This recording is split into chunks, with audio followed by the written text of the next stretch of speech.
오늘도 우리를 사랑해 주시고 하나님 앞에 이르게 하시고 이 시간도 예배케 하시고 찬양하고 찬송케 하시니 감사합니다. 하나님 기도합니다.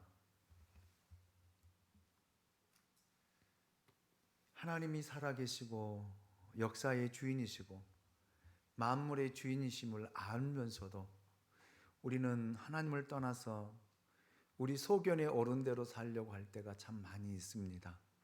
우리를 불쌍히 여겨주시기 원합니다. 긍휼히 여겨주시기 원합니다.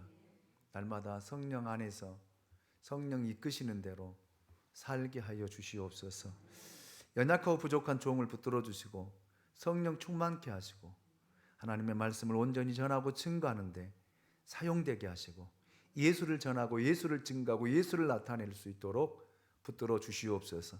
내 생각, 내 사고, 내 경험, 지식 자랑하지 않게 하시고 오직 예수, 오직 예수, 오직 예수만 전하고 증거할 수 있도록 역사하옵소서.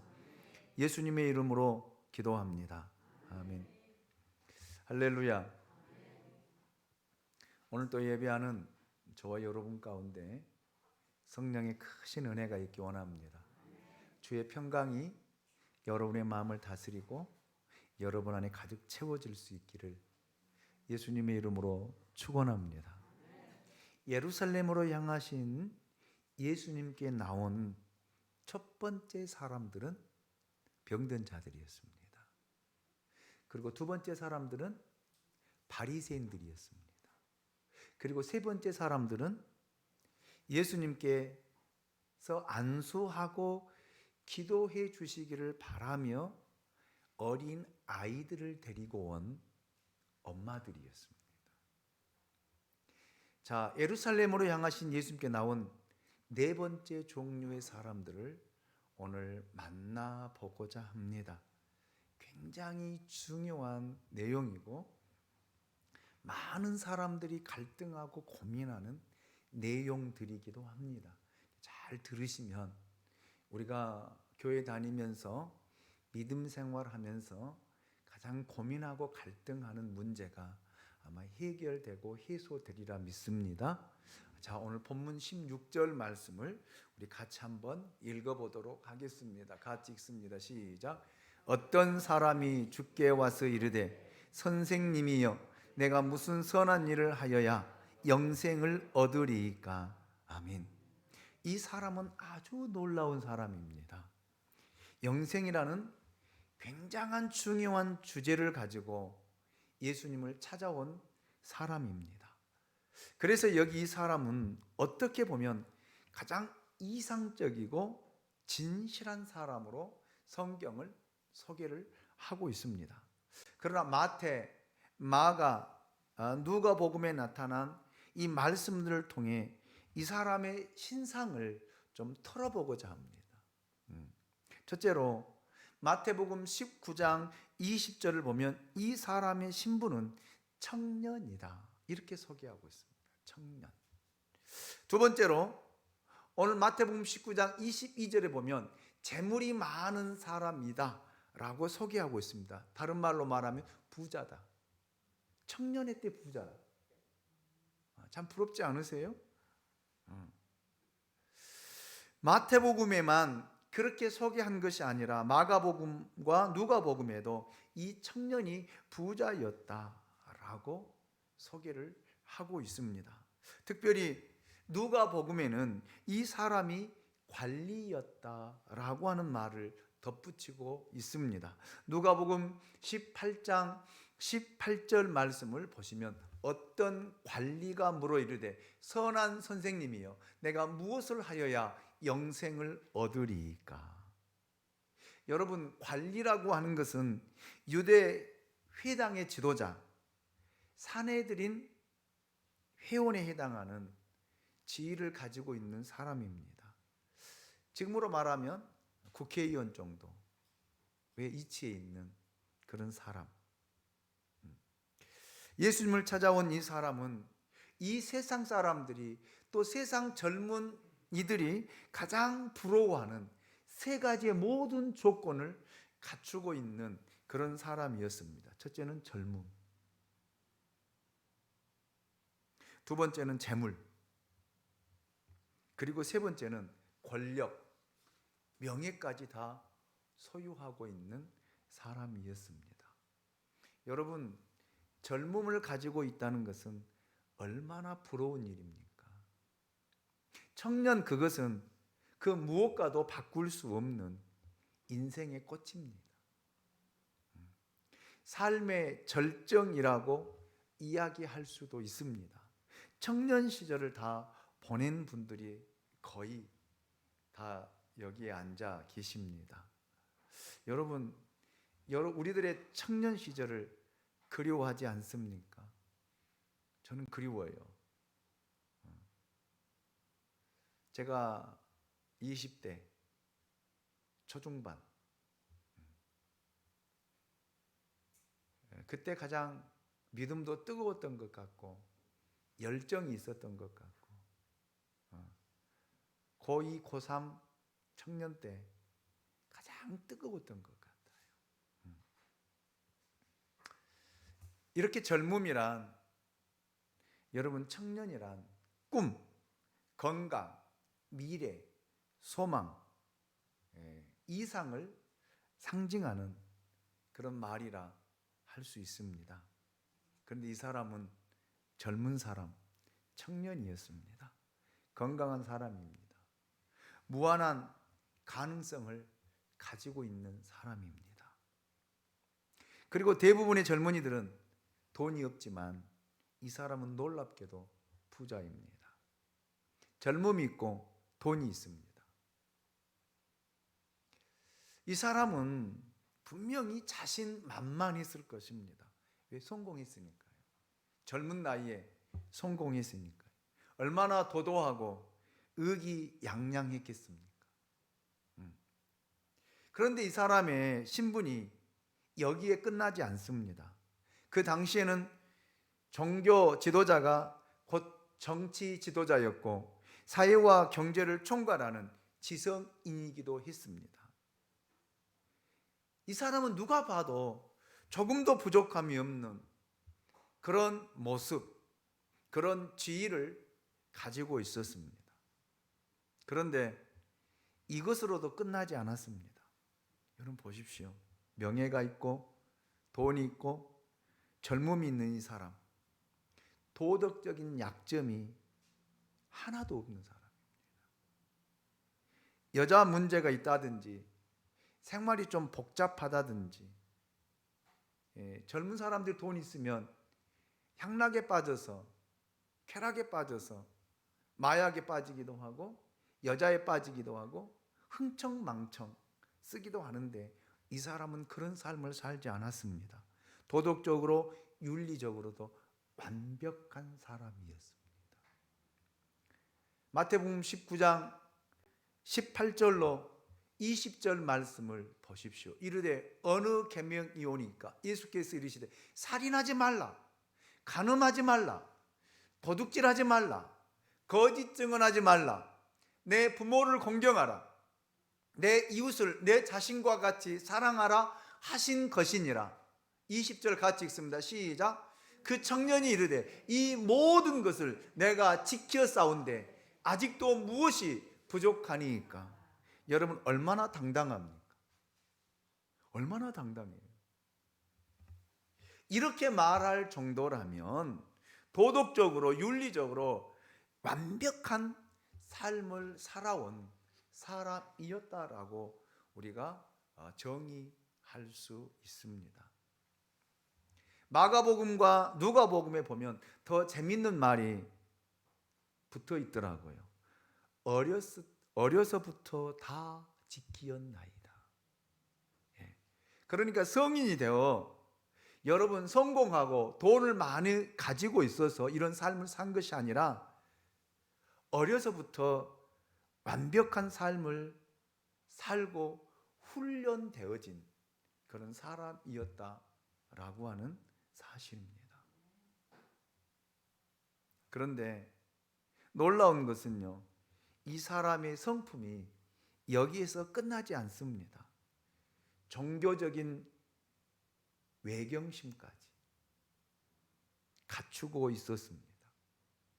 당시에 종교 지도자들인 바리새인과 사두개인들과는 다른 이 사람의 구도적인 태도가 참 아름답습니다. 마가복음 10장 17절을 보십시오. 예수께서 길에 나가실새 한 사람이 달려와서 꿇어 앉아 묻자오되 선한 선생님이여 내가 무엇을 하여야 영생을 얻으리이까. 유대인 가운데 이 정도의 신분과 위치에 있는 사람이라면 대개 예수님에 대해서 빈정대는, 거부하는 그 태도를 가지고 있었지만 이 사람은요, 예수님의 길에 나오시자마자 달려가서 그 앞에 무릎을 꿇었다라는 말이에요. 무릎을 꿇었다. 즉 다른 말로 말하면 믿음의 겸손까지 갖추고 있었다라는 말입니다. 자, 그러니 여러분, 사람의 생각으로 보면 부족한 것 하나 없이 다 갖추고 있는 사람이 바로 이 청년이에요. 이 청년. 여러분, 이 사람에게서 또 하나의 놀라운 사실 하나를 저는 발견했습니다. 달려와서 무릎을 꿇고 예수님께 이렇게 말하고 있습니다. 선한 선생님이요. 선한 선생님. 즉 예수를 알아보았다는 거예요. 네. 당시 종교 지도자들은 예수를 보는 눈이 없었습니다. 대제사장과 서기관들과 백성의 장로들조차도 예수를 알아보는 눈이 없었습니다. 그래서 예수를 비방의 대상으로 생각하고 여러분 비난하고 조롱하고 시험하고 여러분 경외의 대상으로 생각하지도 않았습니다. 그런데 이 사람은요, 예수님이 보통 사람이 아니라고 하는 것을 여러분 안 거예요. 안 거예요. 예수님이 행하신 기적이 초자연적인 기적이라는 것도 이 사람은 알았습니다. 그래서 그는 최대의 경의를 예수님에게 표한 거예요. 당신은 선한 선생님이십니다. 굉장한 표현을 한 거거든요. 이 정도만 해도 괜찮은데 이 사람이 예수님에게 질문한 내용이 우리를 또 한 번 놀라게 하고 있습니다. 그것은 자기 명예나 지, 물질에 관한 질문이 아니고 영혼에 관해서 여러분 질문하고 있다라는 사실입니다. 가장 핵심적이고 본질적인 문제를 가지고 예수님께 질문하고 있다라는 사실이에요. 무슨 문제예요? 영생에 관한 질문. 영생에 관한 질문. 많은 사람들이 갈망하고 있는 그런 질문이기도 합니다. 예수를 믿어도 잘못 믿는 사람들이 참 많아요. 핵심을 잘 모르고 교회를 다니고 있는 그런 사람들도 참 많이 있습니다. 영생에 대해서 관심이 없는 사람들도 참 많이 있어요. 그런데 이 사람은요, 아주 정확하게 믿음의 본질에 해당하는 질문을 예수님께 던지고 있다라는 말입니다. 그것이 바로 영생이에요. 영생. 여러분, 영생이란 무엇입니까? 영생이 무엇입니까? 다 갖추고 이 완벽한 이 사람에게 왜 이 영생이 중요했을까요? 보세요. 젊음이 있지요.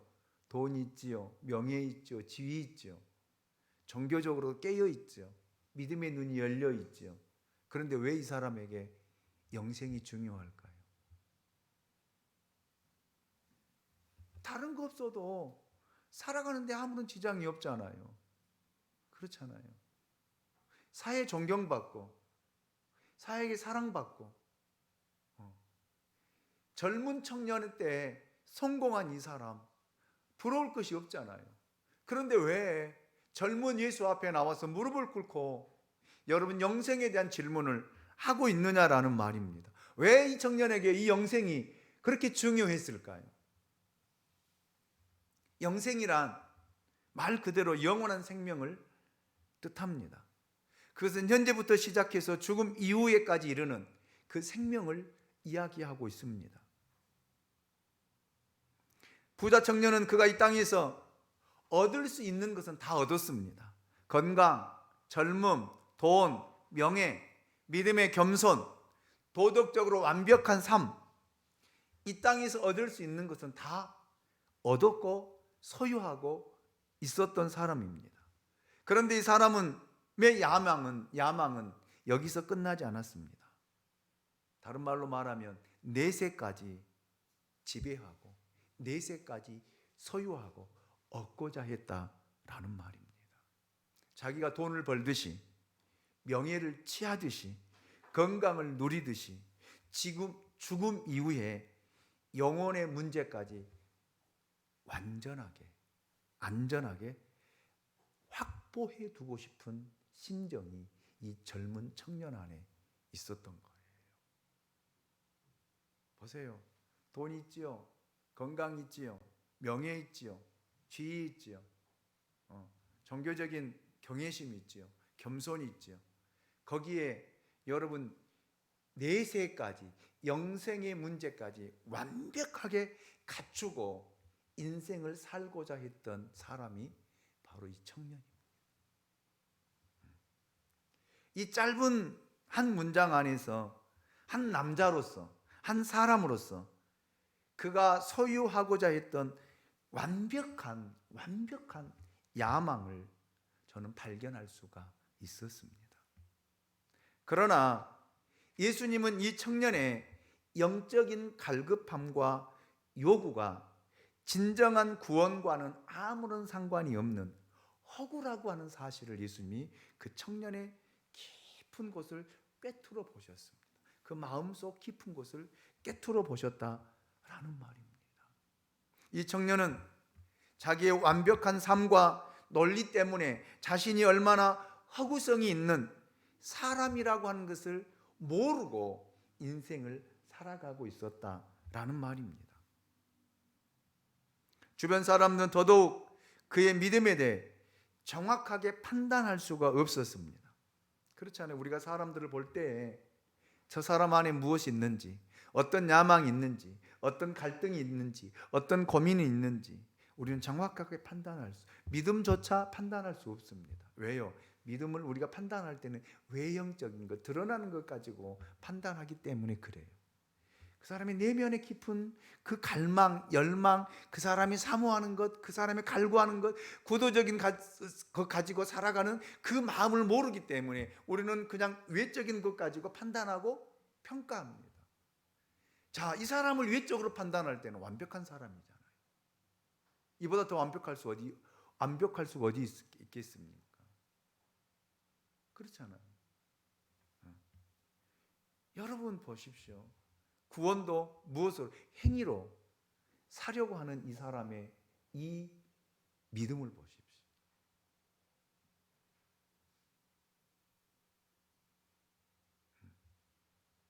이것이 이 청년의 잘못된 믿음, 잘못된 생각, 허구라는 것을 예수님이 지적하고 있다라는 말입니다. 이 청년이 영혼에 대한 관심을 가지고 있었지만 영생을 얻고자 하는 방법에 문제가 있었다라는 말입니다. 문제가. 다시 말하면 은혜와 믿음으로 영생을 얻는 것이 아니라 자기가 행위로 자기 삶을 통해서 완벽한 삶을 통해서 그 행위를 통해서 영생을 얻고자 했다라는 것이 이 청년의 생각이었습니다. 오늘날 수많은 사람들이 이런 생각을 가지고 있습니다. 일반적인 생각이에요. 우리도 그렇잖아요. 내가 이렇게 사는데, 이런 모습으로 사는데 나는 과연 구원받을 수 있는가? 이런 고민을 하지 않는 사람이 어디 있겠습니까? 교회 다닌 사람 치고 이런 고민하지 않는 사람은 없을 것입니다. 그렇잖아요. 저도 그런 생각, 내가 목사로서 이런 삶을 살고 내가 강단에 서서 과연 설교하면 내 자신에게 내 자신을 얼마나 속이는 것일까? 더군다나 하나님을 얼마나 기만하는 행위일까? 라는 생각, 이런 생각을 하게 되거든요. 여러분은 하지 않으세요? 여러분의 교회 생활과 여러분의 생활하는 삶이 다 이원론적이에요. 교회 와서는 다 거룩하잖아요. 안 그래요? 얼마나 거룩해요? 얼마나 겸손합니까? 얼마나 멋있습니까? 그런데 밖에 나가면요, 예수 믿는 모습이 드러나지 않고 예수 믿는 행위가 드러나지 않고 세상 사람과 똑같이 생각하고 똑같이 어울리고 똑같이 생활한다라면 여러분, 우리 안에 얼마나 수많은 갈등들이 얼마나 일어나겠느냐라는 거예요. 내가 이렇게 교회 다녀야 되나? 내가 예수 믿는 사람 맞나? 이런 갈등 말입니다.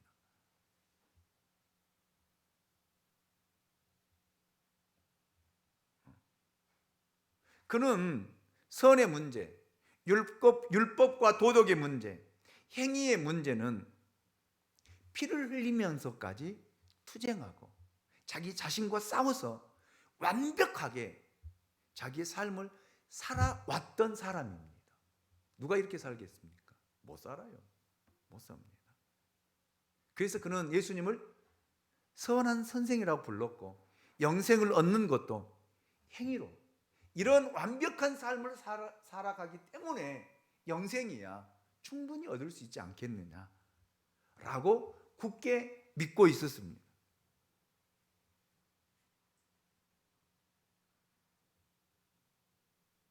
여러분, 저를 보십시오. 저를 쫓아 구원은 행위로 얻는 것이 아니다. 행위로 받는 거 아닙니다. 영생은 여러분의 선한 행동으로, 선하게 살아가는 모습으로 받는 것이 아니다라는 말이에요.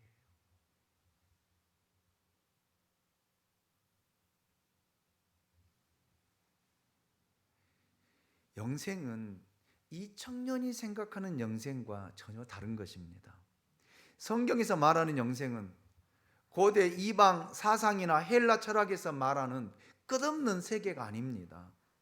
성경에서 말하는 영생은 하나님 자신을 말하고 있습니다.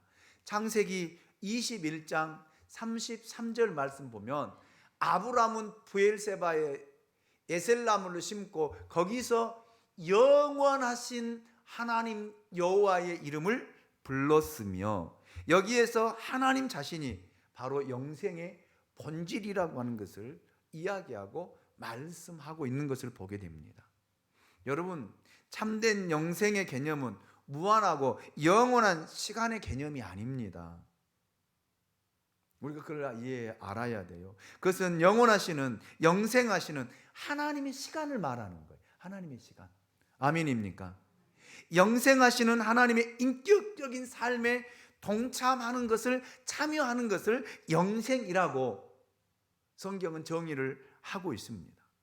영생이란 영원하신 하나님의 사랑과 인격의 품에 안겨서 그와 동행하는 것, 그와 함께 살아가는 것, 그와 함께 누리는 것, 이것을 영생이라고 성경은 표현하고 가르치고 있습니다.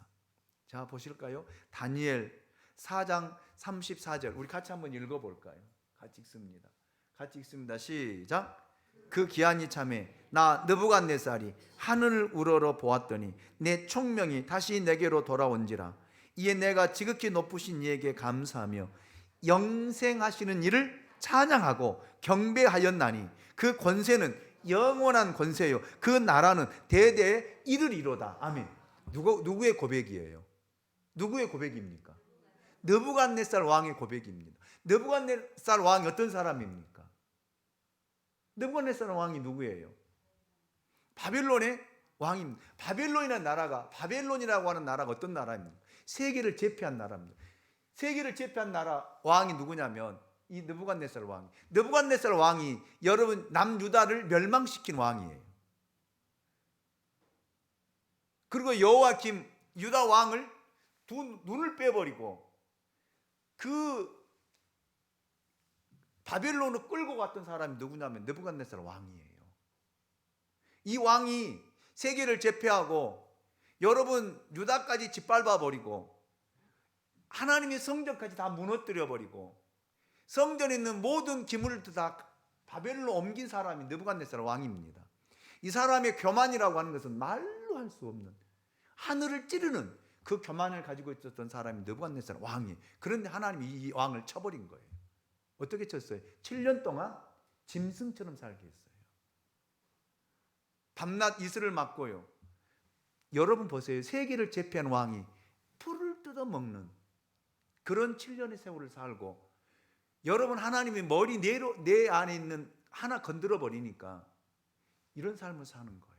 자기 총명이 떠나버리니까 여러분 짐승처럼 밖에서 살았다. 그리고 난 다음에 7년이 지난 후에 보십시오. 기한이 참에 총명이 다시 내게 돌아와서 깨닫고 나니까 나는 아무것도 아니더라는 거예요. 아무것도. 그리고 살아계신 하나님, 지극히 높으신 이에게 감사하며 영생하시는 이를 누가 찬양하고 있어요? 느부갓네살 왕이 찬양하고 있습니다. 영생의 개념이 바로 여기 있습니다. 여러분, 우리가 말하는 영생은 죽은 후에 무한한 세계가 아니라 영원하신 하나님께 속하고 하나님과 함께하고 하나님과 동행하고 하나님을 찬양하고 하나님을 경배하고 하나님께 영광을 돌리는 것이 영생의 개념이다 라고 하는 사실입니다. 아멘입니까? 하나님의 인격이 없는 영생에 대해 우리가 어떻게 찬양할 수 있겠습니까? 사람들은 하나님을, 여러분, 일반의 신들과 똑같이 생각해요. 사람들이 만들어 놓은 조각상이나 사람들이 새겨놓은 그런 신상이나 이런 것으로 생각합니다. 그런데 하나님 그런 분이 아니에요. 그런 신들은 인격이 없잖아요. 죽어 있는 거예요. 돌이잖아요. 제가 그랬잖아요. 어떤 사람이 등산 가가지고 너무 급한 거예요. 그래서 가다가 길가에서 큰 일을 본 거예요. 그리고 너무 부끄러우니까 거기에다가 돌로 그걸 덮어놓은 거예요. 그러면 사람들이 가면서 그 돌탑이 쌓아지니까 하나씩 올려놓은 거예요. 1년 후에 가보았더니 사람들이 그 앞에서 이렇게 빌고 있더래요. 그 돌무더기 앞에서 자기 손을 이렇게 두 손을 모으고 빌고 있더라는 거예요. 뭐 하고 있는 거예요? 세상에 사람들이 이렇게 무지한 거예요. 하나님은 그런 분이 아니다라는 말입니다. 하나님은 살아계신 분입니다. 인격을 가지고 계신 분입니다. 그래서 우리가 영혼에 대한 세계에 대해 노래하고 있지 않습니까? 그건 죽은 인격이 아닙니다. 그래서 성경은 또 한 가지 우리의 놀라운 비밀을 이야기하고 있습니다. 요한복음 5장 39절 말씀을 보십시오. 같이 봅니다. 시작. 성경을 연구하거니와 이 성경이 곧 내게 대하여 증거하는 것이니라. 아멘. 누가 영생이라는 거예요? 예수가 영생이라는 거예요.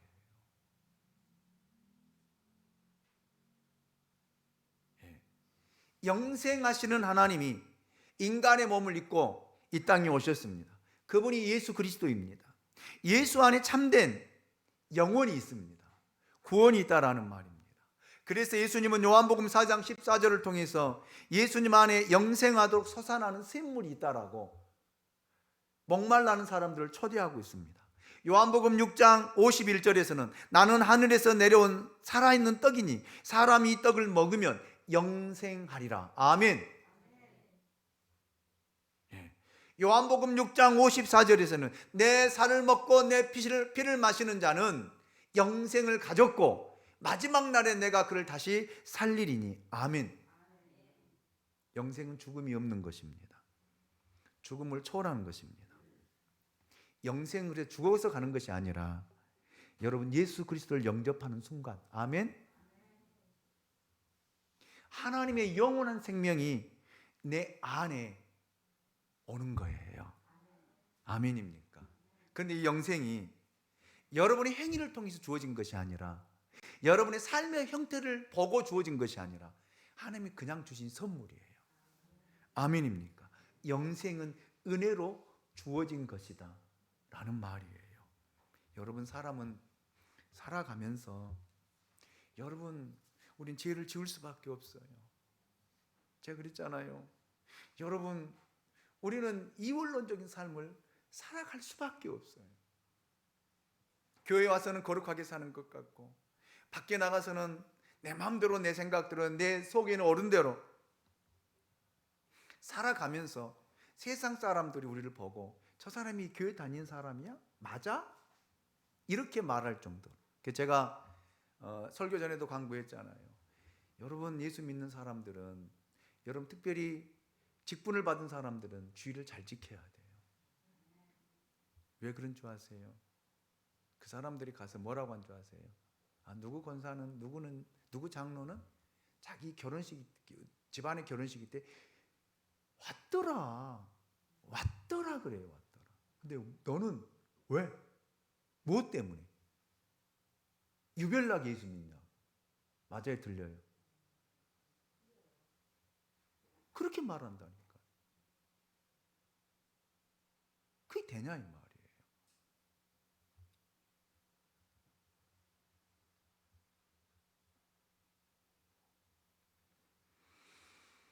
여러분, 물론 우리 행위로 구원받는 거 아니고, 여러분의 도덕적인 완벽한 삶을 통해서 천국 가는 거 아닙니다. 착각하지 맙시다. 이 청년은 그렇게 얻는 줄 알았어요. 자기의 보십시오. 돈 있지요? 명예 있지요? 권력 있지요?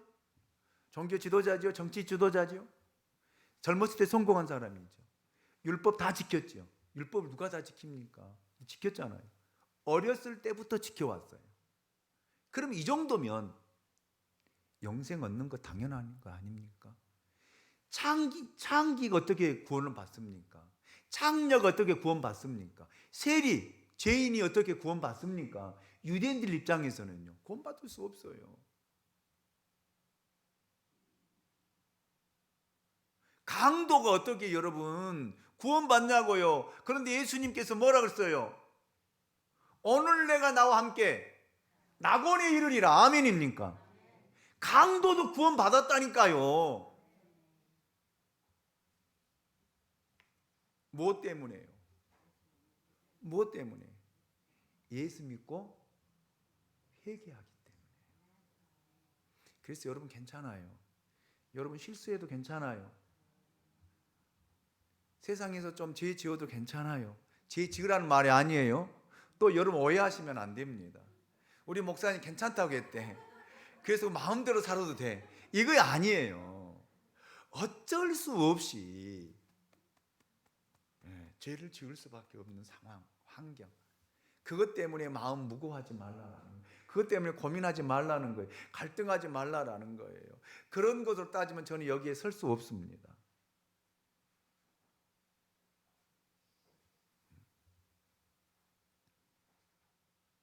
구원은 그렇게 받는 것이 아니다라고 예수님께 이 청년을 보시면서 이렇게 말씀하셔요. 보실까요? 17절.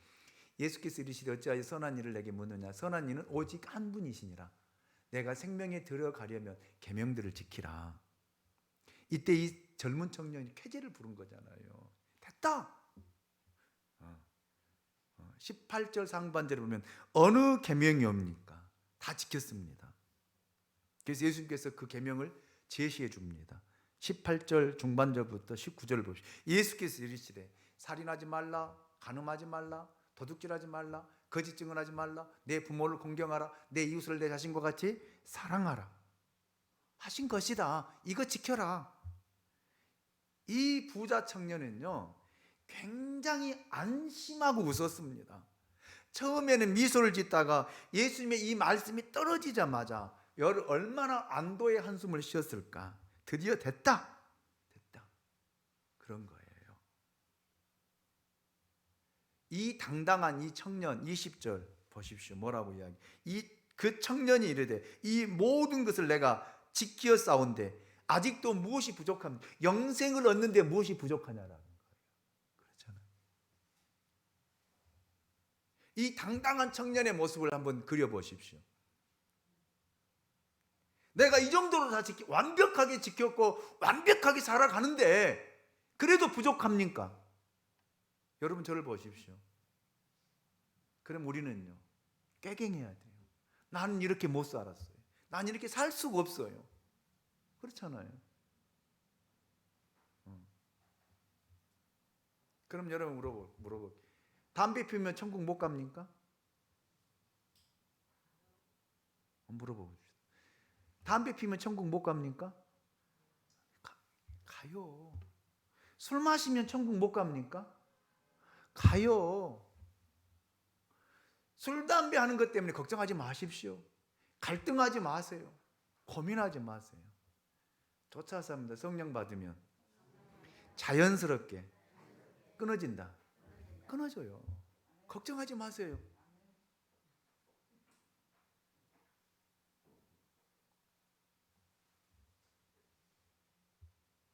이 청년 보십시오. 이 정도면 영생 받는데 부족함이 없지 않느냐. 이렇게 완벽하게 있는 사람이 어디 있느냐. 당당하게 이야기하고 있는데 예수님께서 그 사람의 깊은 내면 속에 담겨져 있는 그 부분을 딱 찌르십니다. 그 말씀이 21절 말씀이에요. 같이 봅니다. 시작. 예수께서 이르시되 내가 온전하고자 할진대 가서 내 소유를 팔아 가난한 자들에게 주라. 그리하면 하늘에서 보화가 내게 있으리라. 그리고 와서 나를 따르라 하시니. 아멘. 여러분, 사람들은요 자기 마음속에 품고 있는 걸 다 감추고 입으로는요 얼마든지 포장해서 이야기할 수 있어요. 이 청년의 마음속에는요 무엇이? 재물에 대한 욕망, 재물에 대한 욕심, 재물에 대한 집착이 그 사람 안에 완전히 가득 차 있었습니다. 왜? 돈 있으면 다 해결될 줄은 줄 알았어요. 돈으로 명예도 사고요, 돈으로 지위도 살 수 있고요, 돈으로 건강 살 수 있고요, 돈으로 완벽한 자기 삶을 추구하며 살 줄 알았어요. 이 정도면 영생도 받을 줄 알았어요. 사람들은 모르잖아요. 여러분들이 이렇게 이야기한다면 야, 저 사람 믿음 좋다. 정말 저 사람 저 정도면 정말 최고의 믿음을 가지고 있다. 그런데 그 사람 안에 무엇을 품고 있는지 어떻게 알아요? 이 청년 안에 이런 재물에 대한 집착, 재물에 대한 집념, 재물에 대한 욕심, 재물에 대한 욕망 가지고 있는지 누가 알았겠습니까? 근데 예수님 정확히 보셨어요. 그래서 내 소유를 팔아서 가난한 자에게 나눠주고 나를 따라오라는 거예요. 그러면 하늘에서 보화가 있을 것이에요. 못 하잖아요.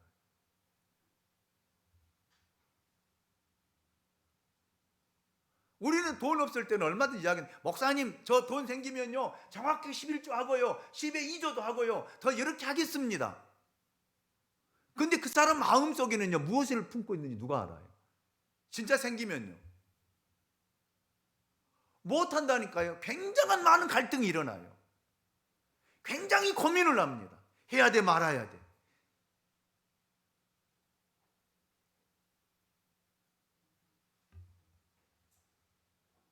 물론 물질을 포기하는 것이 구원의 조건이 아닙니다. 이 말씀을 오해하시면 안 됩니다.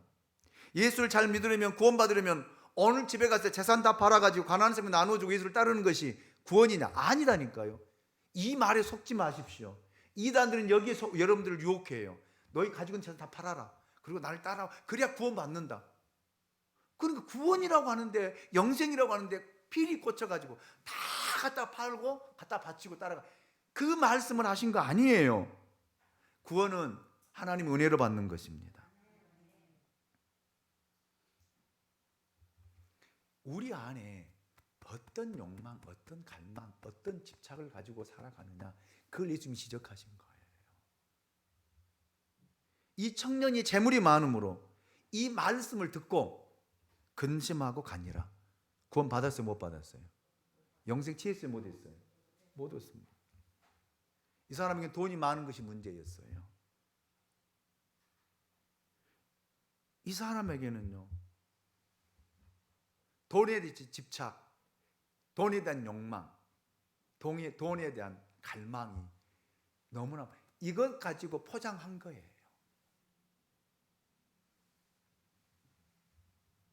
그런데 예수님께서 정확하게 그 심령을 찌르니까 여러분 드러나잖아요. 보여지잖아요. 그리고 근심하고 떠난 거예요. 괜찮아요. 여러분 그러잖아요. 여러분 교회 생활할 때 말씀을 들으면서 어떤 말씀을 들어도 괜찮아. 내 마음속에 품고 있는 이것만 건들지 않으면 돼. 이것만. 누가 이것만 건들지 않으면 누가 뭘 하게도 괜찮아. 다 이겨낼 수 있어요. 포장을 정말 믿음이 좋은 모습으로, 믿음이 좋게 여러 아름다운 모습으로 보여질 수 있어요. 근데 누가 그거 딱 찌르면은요, 이제 상처 받는 거야. 시험 드는 거야. 그리고 교회 떠나는 거야.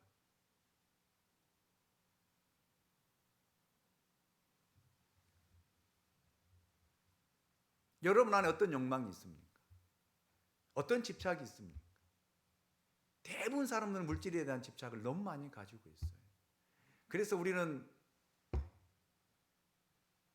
립서비스를 너무 많이 남발합니다.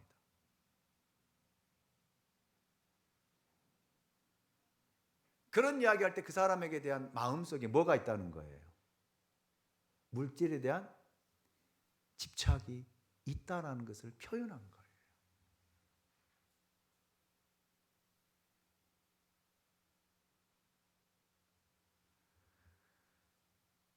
예수님의 말씀에 이 청년은 충격을 받은 거예요. 어느 누구도 지금까지 자기 마음속에 내면에 깊이 감추어놓은 것을 한 번도 터치하지 않고 건들지 않고 이야기하지 않았는데 예수님이 터치하니까 고민하고 갈등하고 떠난 거예요.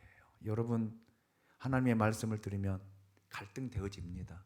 고민되어져. 여러분 교회 와서 이렇게 살다가 내 마음대로 살다가 교회 와서 말씀을 들으면 갈등이 될 수밖에 없어요. 고민이 될 수밖에 없어요. 괜찮아요. 괜찮습니다. 부탁드리고 싶은 것은 근심하고 떠나지만 마십시오. 왜 아멘을 안 해요? 고민하고 갈등하는 거 좋습니다. 떠나지만 마십시오. 이 사람의 비극이 이거였어요. 고민하면서 따라갔더라면 얼마나 좋았을까. 제가 우리 유초등부 중고등부 앞에 설교할 때도 그랬습니다. 우린 죄 지을 수밖에 없어요. 고민하고 갈등할 수밖에 없습니다.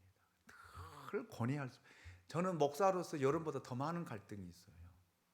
여러분 집에서 화 한번 내면요, 저는 잠을 이루지 못해요. 너 목사 맞니? 너 아내한테 그렇게 화내고 너 그렇게 상처된 말하고 너 강단에서 설교하는 목사 너 맞니? 이런 죄책감, 자책감이 들 때가 너무 많습니다. 여러분보다 훨씬 수십 번, 수백 번 고민과 갈등이 많은 사람이 저예요. 그런데 이 고민 갈등한다고 제가 강단에 서지 않고 도망간다고 생각해요. 저에게 무슨 구원이 있겠어요? 제가 그랬어요. 여러분 가룟 유다가 나쁜 놈입니까? 베드로가 더 나쁜 놈입니까? 여러분은 가룟 유다가 나쁜 놈이라고 이야기하겠죠. 아니요. 베드로가 훨씬 더 나쁜 놈이에요. 가룟 유다는요, 예수님 은 30년 그냥 팔아버렸을 뿐이고, 베드로는요, 예수님을 모른다고 하고 저주하고 맹세까지 했어요. 차이는요,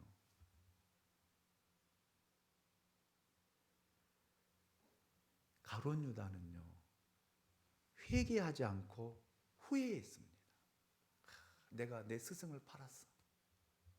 이런 나쁜 놈이 어디 있어? 나는 살 만한 가치가 없어. 자기 생명 끊어버린 거예요. 그 사람은 가장 비참한 말로입니다. 베드로는요, 예수님의 말씀이 생각이 난 거예요. 그리고 예수님 앞에 무릎을 꿇고 회개한 거예요. 하나님, 나 주님을 모른다고 했습니다. 부인했습니다. 저주했습니다. 맹세했습니다. 용서해 주십시오. 그리고 돌아왔어요. 돌아오는 것과 떠나는 것하고 차이가 있습니다. 여러분 괜찮아요. 잘못했습니까? 괜찮아요. 돌아오기만 하면 돼요. 실수했습니까? 돌아오기만 하면 돼요. 그러면 예수님이 여러분의 삶을 조금씩 조금씩 바꾸어 줄 거예요. 아멘입니까? 그래서 여러분, 하나님의 말씀을 통해서 갈등이 일어나 고민이 일어나더라도 치워버리지 마시고 피하지 마시고 도망가지 마시고 끝까지 따라가면서 회개하고 돌아오면 이 영생이 여러분의 것이 될 줄로 믿습니다. 하나님은 여러분을 선택하시고 부르시고 한 번도 모른다고 하지 않고 한 번도 실수하지 않았어요. 우리 찬양합시다.